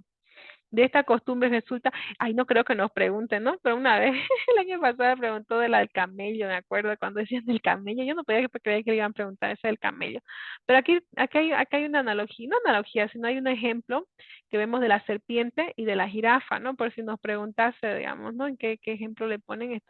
Hay que ir como una novela, como una película, hay que ir visualizando lo que nos están diciendo, para que por si acaso está ahí, hemos leído, hemos estudiado, ¿no? Después de largo tiempo, en todos los individuos de su raza, que sus piernas de adelante se han vuelto más largas que las de detrás y que su cuello se ha alargado de tal forma que la jirafa, sin levantarse sobre sus patas traseras, eleva su cabeza y alcanza 6 metros de altura. Ok, posición de Cuvier. La posición dice, ¿no? Plan previo, inmutabilidad de las especies, fue contemporáneo del Lamarck, contemporáneo que es como, ¿no? Estaba casi en la misma época, ¿no? Del mismo tiempo, ¿no? Entonces, pero mejor situado profesionalmente, profesor del Museo de Ciencias, ¿no? Se ve que a Cuvier le iba mucho mejor, ¿no? Entonces él ya estaba como profesor en el Museo de Ciencias y era un secretario de la academia, por lo que su posición frontal a la evolución llevó a que las ideas de Lamarck apenas fuesen tenidas en cuenta en Francia. Entonces fue la posición de este Cuvier que dice que impidió que las ideas de Lamarck, como era solamente un pequeño científico, no tuviera mucho peso. Pero ahora, recién hoy en día, ya le han dado mucha importancia, ¿no? Pero en ese tiempo quien más pisaba, pues sí es el señor Cuvier, digamos, es el profesor del museo, ¿no? Entonces, no le daba mucha importancia, ¿no? Apenas fuese tomada en cuenta en Francia. Defendió la inmutabilidad de las especies, dice, cuando se comparaban individuos procedentes de hábitats ricos o pobres o de climas calientes o fríos, se constata que los rasgos esenciales representados por los órganos importantes y las estructuras corporales se mantienen constantes en todas las zonas geográficas, ¿no? Ok, entonces, ya, vamos a ver, entonces ahí sacar un análisis que podemos ver si es sí o no. A pesar de que demostró que en cada horizonte estratigráfico hay fósiles específicos, es decir, que los animales fósiles son distintos de los actuales, explicaban la extinción de especies por cataclismos, no por sustitución, ¿no? Su perspectiva fijista, o sea, entonces hay que recordar, Cuvier tenía una idea fijista también, ¿no? Sí, la fijista acepta lo que es la creación, tenemos el concepto de von Gier, ay, me olvidé su nombre, ¿sí? Del que está al comiencito, de von, le digo von, con B chica. Entonces, ellos son fijistas, ¿no? Que tal cual como apareció en un comienzo no hay cambio. Entonces, él también era un fijista, ¿no? Su perspectiva fijista de que cada organismo había sido creado para ocupar un lugar concreto en armonía natural era incompatible con la idea del cambio y le llevaba a explicar la adaptación por diseño previo. Por ejemplo, dice que los peces están hechos para el ambiente acuático, entonces ellos han sido creados para eso, para que siempre estén en el agua. Desde un comienzo estuvieron en el agua y siempre se van a quedar ahí, ¿no? Este es su puesto en la creación, ese es su puesto en la creación. Allí se quedarán hasta la destrucción del presente orden de las cosas. Explicaba la semejanza entre órganos homólogos, ¿no? Eh, Cuando se refiere a órganos homólogos, no hablamos, ¿no? De que no es como descendientes, sino que homólogos es que partimos de esa línea. Todos de alguna u otra manera estamos relacionados, ¿no? Todas las especies estamos relacionados. Entonces dice, explicaba la semejanza entre órganos homólogos por la unidad del tipo o patrón por el que habían sido creados, ¿no? Muchos de sus descubrimientos fueron utilizados más adelante como soporte del evolucionismo, ¿no? Ok, la actividad 5. ¿Qué prueban los órganos homólogos? ¿No? Los órganos homólogos fueron tratados por primera vez por el zoólogo inglés Richard Owen contemporáneo de Lamarck y Cuvier también, que los definió como el mismo órgano en diferentes animales, ¿no? Situado en la misma posición respecto a otros, aunque su función e incluso su forma fuese distintas, ¿no? Por ejemplo, dice la pata de un caballo, la de una rana, la aleta pectoral de un pez, las alas de un murciélago. Para Owen era una prueba a favor del fijismo, ¿no? Una muestra de que el creador había diseñado un arquetipo o modelo ideal, lo del que, por ejemplo, los distintos vertebrados serían variaciones, ¿no? Para el evolucionismo, si las especies fuesen creadas de forma independiente, no tendrían sentido, ¿no? Que poseyesen los mismos huesos o estructuras. Voy a empezar en los comentarios. El objetivo de este apartado es presentar en su contexto histórico, porque hay mucha historia, es verdad, las ideas de Lamarck y Cuvier, ¿no? Recordemos que Cuvier era más fijista, le hacían caso más a él porque no tenía su posición ahí en el museo y todo ello, y Lamarck apenas ni siquiera le estaban mucho tomando en cuenta su teoría, ¿no? Por otro lado, dice, para permitir la comparación de teorías que se realizaban más adelante, y por otro, por la persistencia de ideas alternativas del alumnado que guardan semejanza con las del Lamarck, esos aspectos de sus teorías fueron superados más adelante. Sin embargo, esto que a veces es lo más tratado en la enseñanza, no debe oscurecer su gran contribución al modelo evolucionista, ¿no? Todo ello es en relación con el creacionismo, sobre el que, como señala Sauer en 1996, en esa época pudo tener carácter científico y sería anacrónico considerarlo pseudociencia en el siglo XVIII, ¿no? Lo que ha cambiado ahora, indica este filósofo, ¿no? Es que sus hipótesis han sido refutadas, por lo que ya no forma parte de la ciencia, ¿no? Refutadas. En cuanto a Cuvier, dice, ¿cómo hace notar Mayer en 1998? Muchos de sus estudios proporcionaron apoyo empírico a las teorías evolucionistas. Es un ejemplo más de que las observaciones son interpretadas en el marco de una teoría y de cómo sus prejuicios ideológicos obstaculizaron el papel que hubiese podido jugar, dice, ¿no? Están encaminadas, dice, a la utilización de la idea de órganos homólogos similar a en Owen y Cuvier. Como se deduce del resumen de las teorías del segundo, la argumentación que se solicita en B puede ir en la dirección de indicar que la coincidencia de las piezas de la extremidad u otros órganos con distinta función se explica mejor por proceder de un antepasado común. Ya, ok. Creo que hemos podido acá un poquito ir haciendo ya, creo que unos dos más que nos falta. Un ejemplo de los fósiles interpretados de distintas formas en el 5C muestra de las observaciones se interpreta según las teorías que mantengan cada cual. Un ejemplo sencillo de esto es la interpretación geocéntrica o heliocéntrica del movimiento aparente del Sol. Aquí no me lo menciona, pero en el libro, casi al final del libro, estaba ahí Copérnico, ¿no? Entonces ahí, aquí aparece con por eso le digo que es como en unas partes, tenemos que sí o sí recordar las cosas de aula, ¿no? Entonces aquí nos habla un poquito de la interpretación geocéntrica, heliocéntrica, el movimiento aparente del Sol, y me acuerdo que un poquito hablamos de Kepler y Copérnico, ¿no? Que en ese tiempo tenían sus ideas, no me acuerdo, pero sí, el tema 4 lo vimos un poquito mencionado, así por encimita como ahorita, lo mencionaron, hasta lo vimos a Einstein ahí, ¿no? Entonces sí, hay bastante información que, ya, ok, creo que hay 1, 2, tenemos 3, 4, hasta ahí. Ya creo que son estos 4. 5 y... Sí, vamos a terminarlo. Y de ahí, ya hasta ahí va. ¿Sí?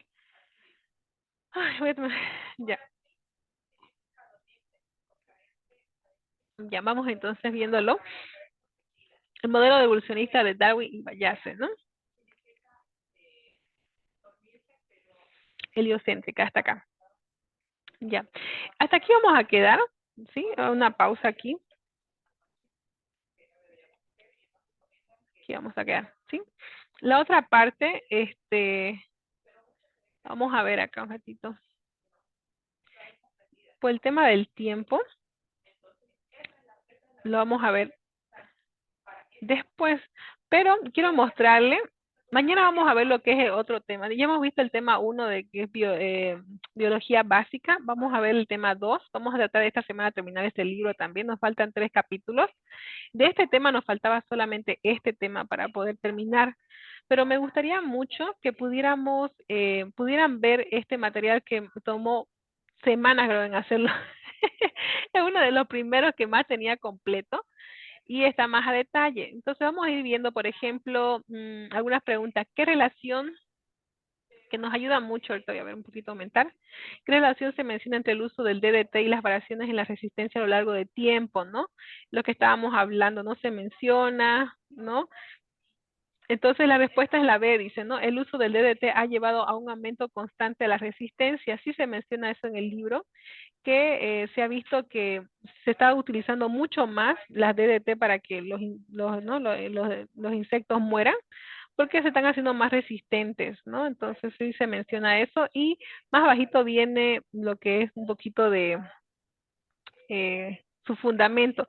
De acuerdo al autor en la página 300, la plaga, organismos que causan daños en los cultivos, por ejemplo, insectos, hongos, como el tizón de la papa gusano, ¿no? En este caso me olvidé colocarle su refutación, ¿ya? Pero aquí creo que con este cuadro, ¿no? Que hemos visto que dice que se va haciendo más resistente. Después tenemos, a ver, otro, vamos a ir al azar así, digamos este, a ver acá. Según el texto, ¿cuál es una explicación lamarquista que algunos estudiantes dan para explicar la existencia de diferentes especies de animales y vegetales? La evolución basada en la adaptación, la necesidad de adaptabilidad, ¿no? Esa sería la respuesta correcta, ¿no? La evolución basada en la adaptación y la necesidad de adaptabilidad, ¿no? Entonces, aquí vimos ya esta parte, casi al comienzo está, ¿no? El porcentaje que ellos nos habían dado, ¿no? Y ellos dieron como que era la evolución basada en la adaptación y la necesidad de adaptabilidad. Después vamos a ver otras preguntas. Según el texto, ¿qué sucedió en la extinción del Cretácico? Eso también lo vimos ahí con los dinosaurios desaparecieron, ¿no? Entonces, igual está ahí. Después tenemos, después le he puesto por títulos. Comenzaba el título número 1, explicaciones históricas sobre el origen de las especies. Estaban ahí todas sus preguntas, ¿sí? Varias preguntas. Después hay otro título 2. Ahorita voy a ver. Para ir avanzando más, ¿sí? La otra parte creo que se lo voy a dar así como audiolibro para poder avanzar. Tenemos 2 libros más que nos faltan. La segunda parte, por ejemplo, las primeras teorías evolucionistas y sus oponentes, Larma y Cuvier, ¿no? Es lo que creo que vimos ahora. Según el texto, ¿qué caracterizó a las explicaciones fijistas durante muchos años? ¿Qué se había sido? Tenía un carácter oficial respaldado por la iglesia, ¿no? Había mucho, era más fuerte el fijismo en ese tiempo, ¿no? Porque la iglesia respaldaba más a esa idea, ¿no? Que los mismos del Larma o Darwin que estaban en ese tiempo apareciendo, ¿no? Entonces era muy fuerte. ¿Qué afirmaba Linneo, conocido por su sistema de clasificación de seres vivos en relación con las especies? Que las especies habían permanecido iguales desde su origen. Entonces ahí podemos ver, así Linneo, a quien debemos el sistema de clasificación, vino a afirmar que la naturaleza cuenta con tantas especies como fueron creadas desde su origen, ¿no? Entonces la misma cantidad que había a un comienzo, también igual hay hasta hoy en día, ¿no? Entonces así vamos yendo, si van viendo las preguntas, van un poquito recordando lo que estábamos viendo en el libro o en el tema. Entonces nos ayuda a poner un poquito más de enfoque.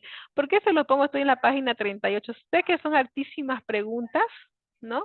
Pero nos ayudan para poder avanzar más, porque si no, no tendríamos que terminar, para poder terminar con este libro, ¿ya? Se los recomiendo que lo puedan ver, que lo vayan estudiando hasta el final. Miren, que no lo hemos logrado ver, pero me gustaría que ustedes lo vayan viendo.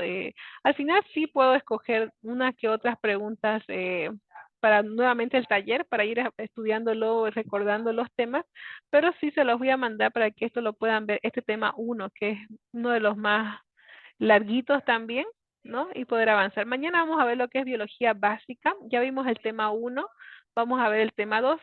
Si quieren, se los voy a volver a mandar para los que recién se han inscrito, para que lo puedan ver en el transcurso del día, porque en la noche vamos a ver la segunda parte, ¿sí? Ok, entonces, creo que ahí lo siento por mi cámara.